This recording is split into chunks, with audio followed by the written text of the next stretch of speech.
bisnis digital. Ini spesifik banget ya.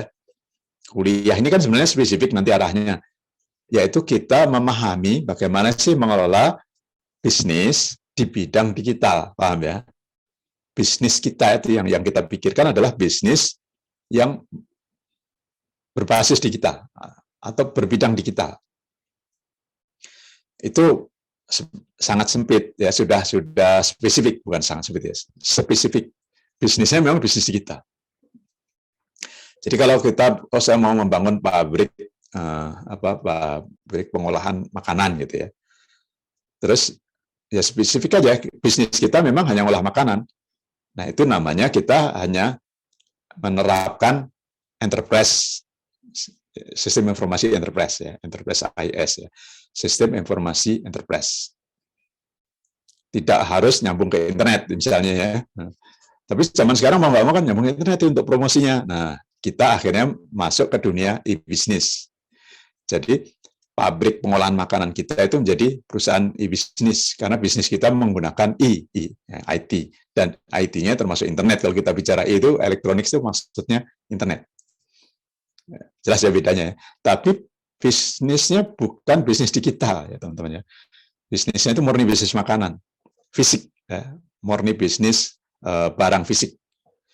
Kalau bisnis digital itu tadi saya sudah ambil contoh kan, menjadi penghubung pengendara motor dan penumpang tadi kan, nah, Gojek menjadi penghubung penjual pakaian dan pembeli pakaian, Tokopedia, Bukalapak. Nah, itu bisnis digital. Penjual pulsa kalau dulu ada ya, hanya menjadi perantara penjualan pulsa, bisnis digital. Jadi bisnis digital itu e-bisnis, tapi produknya atau jasanya atau barangnya itu barang digital. Barangnya barang elektronik digital, bukan cara jualan dia sepenuhnya bukan benar-benar digital gitu ya. Jadi tidak harus 100% ya teman-teman. Ini pertanyaannya menarik soalnya. Korelasinya e-bisnis dengan enterprise ya, itu sangat dekat. Enterprise itu umum banget. Kalau e-bisnis, enterprise untuk yang terhubung ke internet, ke digital. Jadi e-bisnis itu yang kita pelajari pertemuan tadi ya, kita belajar e-bisnis tadi. Nah, pertemuan berikutnya kita belajar bisnis digitalnya.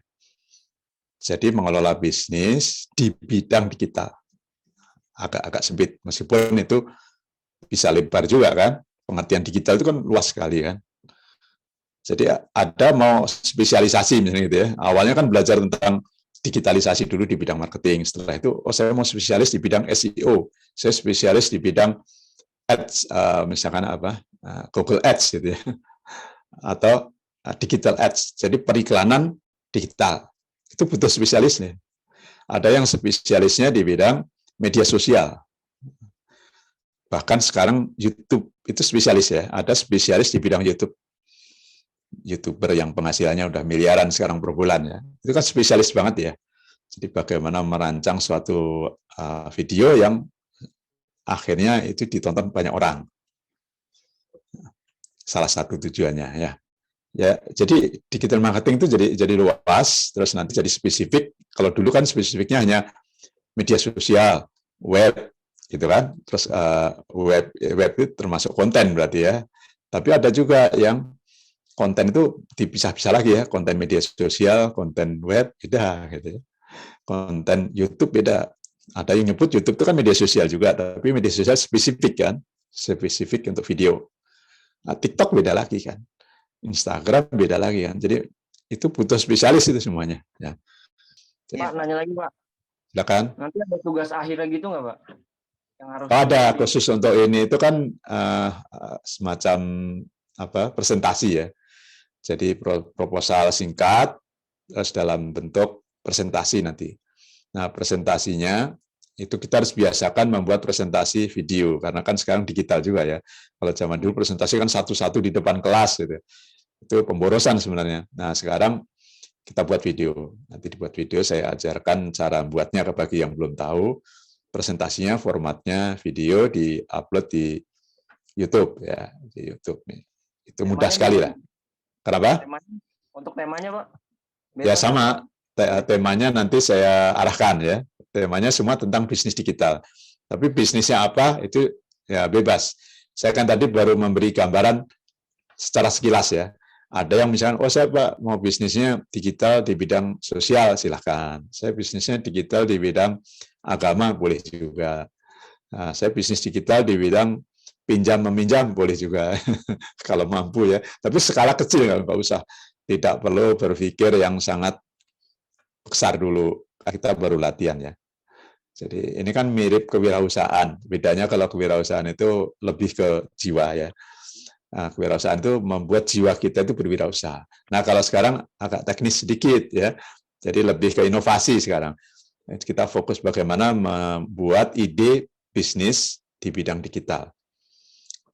Nah, nanti kan satu persatu, baru sampai pertemuan ke-10 baru punya gambaran, boleh aja. Tapi kalau misalkan saat pertemuan ke-3 sudah menemukan, ya boleh di pertemuan 3 sudah punya ide ya. Nah, tadi pertemuan 3 apa? Misalnya ya, ada yang di pertemuan ke-3 sudah punya ide. 3 itu mampu konsep bisnis kita dalam bidang komersial. Ya, oh saya Pak langsung mau membuat sistem web gitu ya untuk komersial. Contoh yang paling sederhana sih web WordPress ya, e-commerce ya. Kan saya mulai dari yang paling mudah dulu ya, nomor 3. Kan mulainya nomor 3 ini. Bisnis komersial itu contohnya e-commerce. E-commerce itu contohnya web. Web itu contohnya apa? WordPress ya. Kalau ada yang belum pernah dengar WordPress. Jadi WordPress itu bisa digunakan untuk jual beli online. Misalkan saya membantu tetangga saya Pak jualan baju. Nah, itu berarti proyek Anda adalah proyek membantu jualan baju. Anda dibayar karena membuatkan platform untuk jualan baju. Targetnya 1 orang, 1 RT numpang semua di Anda. Anda dapat uang, fee. Misalkan setiap baju yang laku Anda dapat 2% misalnya.